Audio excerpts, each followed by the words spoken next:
club? To me, it's or to anyone, but to me, it's look, it's really significant, very important, and something that I've looked forward to, but will really cherish. For the rest of my time, it can't be taken away, and there's been a lot of hard effort and work put in by a lot of people, and a lot of people to thank just to get to this point in time. And at the moment, it to me a little bit it's another game of footy that I'd really like to win, and looking forward to playing. Probably down the track will be something that I look back on, more significantly. But as I said, it's a great thing to have, and I'm really honoured. You want to walk us through a bit of your sort of footy story? Was your dad still playing when you were a kid? Can you remember any of that down south? A couple of games, yeah. No, I think he was a very hard worker on the farm, and young family, and decided to. That his priority was family and not football, so we didn't get to see a whole lot of him play when we were younger. But he was a very, very good country footballer, and so were my uncles, and a lot of the family is very sporty. So they were very prominent country footballers. But yeah, I didn't get to see a whole lot of him play, and he was a sort of wingman defender. He finished at fullback, I think, in the day. Very good skills, and very good country player. And then you move up, was it for high school?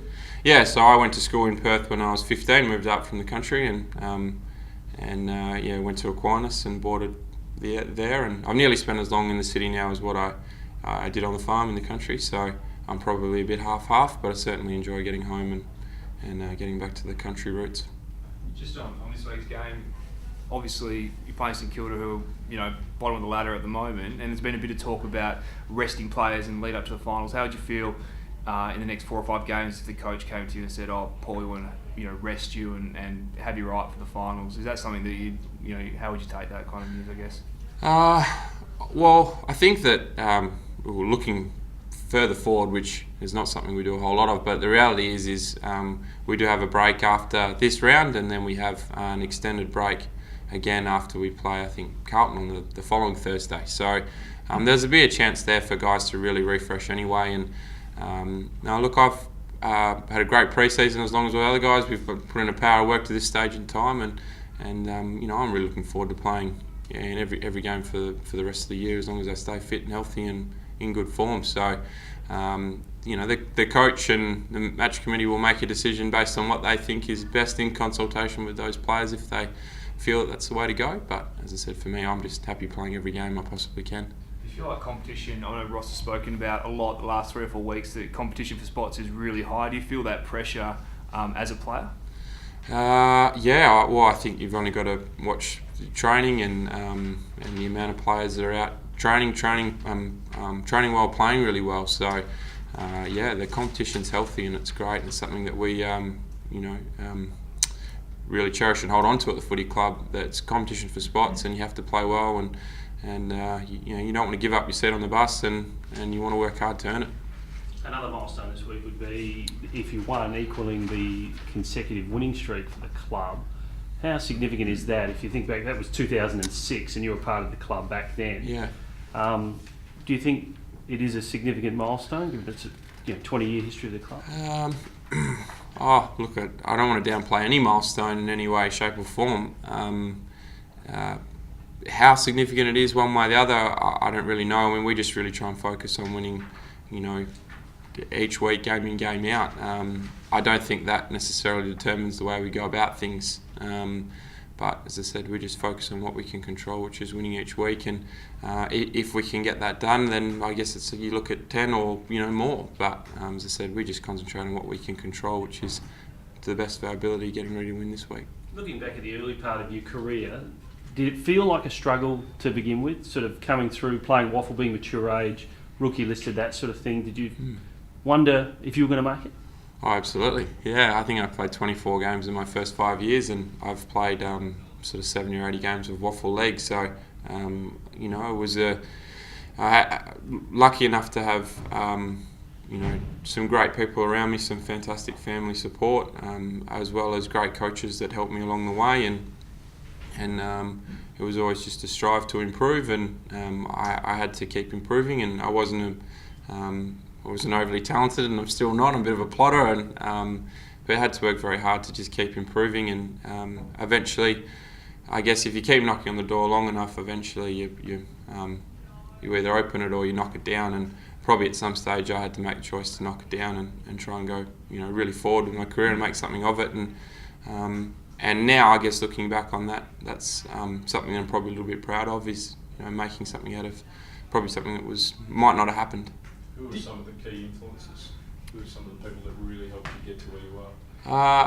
Well, family for starters has been fantastic, and I probably can credit Chris Scott for having a significant influence when he was here in the early days, and also Mick Pryor and Ross Lyon now, and as well as all the coaches, but specifically those two in terms of my development over the last 2 or 3 years and staying involved in the game.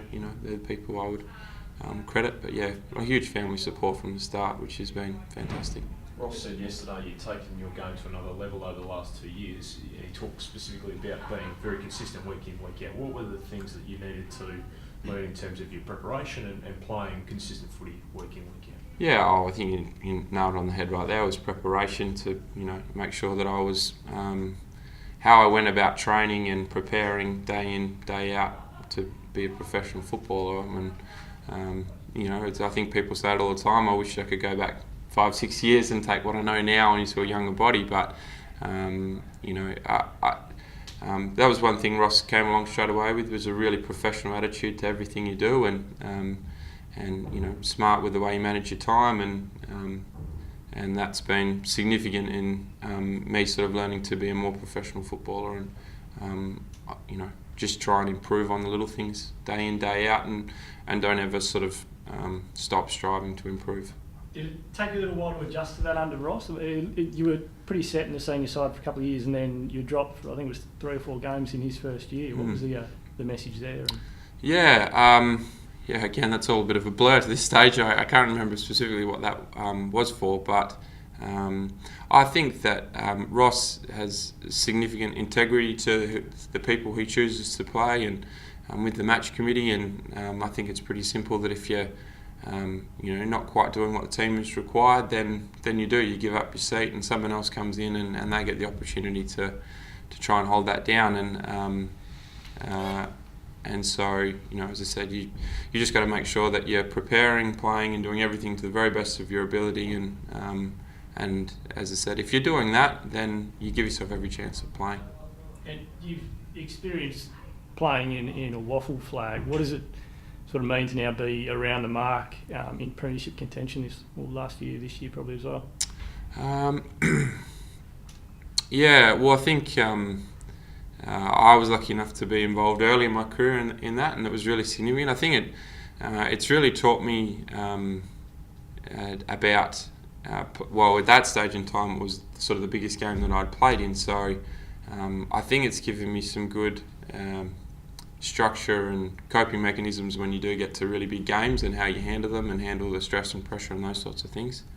But as I say, going forward, it's just something that's, if you get to the biggest day and the biggest games in football, they're the ones you want to play really well and then instead really enjoy. And I hope going forward that we get another opportunity to play obviously some more finals, and if you get back to the biggest stage, that'd be fantastic. But as I said, just to continue to evolve and improve with this group at the moment is something that's really special, regardless of the result at the end. So you think the experience last year might have conditioned a few guys a little better, particularly maybe the younger guys? Oh, look, I think that has to, doesn't it? The whole experience is quite amazing. I guess when you grow up, you're sort of seeing it all on TV and all unfold, but to actually be in Melbourne where, and going through the parade and those sorts of things, they're amazing experiences. And I think for a lot of people, the whole club that was involved in it was really significant, and it would be derelict of us not to have learnt a lot and taken a lot out of that. You said you're a bit of a plotter. I guess you're sort of talking about pace and that sort of thing, but your skills are outstanding. Was that something that you thought, this is how I can make my living? If I become such an accurate kick, this is where I can make my spot? Well, I only really had myself to kick to down on the farm, so I had to make sure I kicked it well. No, look, it just...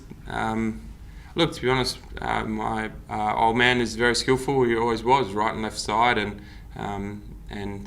you know, that was something I remember from very early on, was just practicing kicking the ball. And you know, I still think I can improve a lot in that area, but it's something that I thought was my biggest attribute when I first got picked up, and again, trying to make it a strength going forward has always been a focus.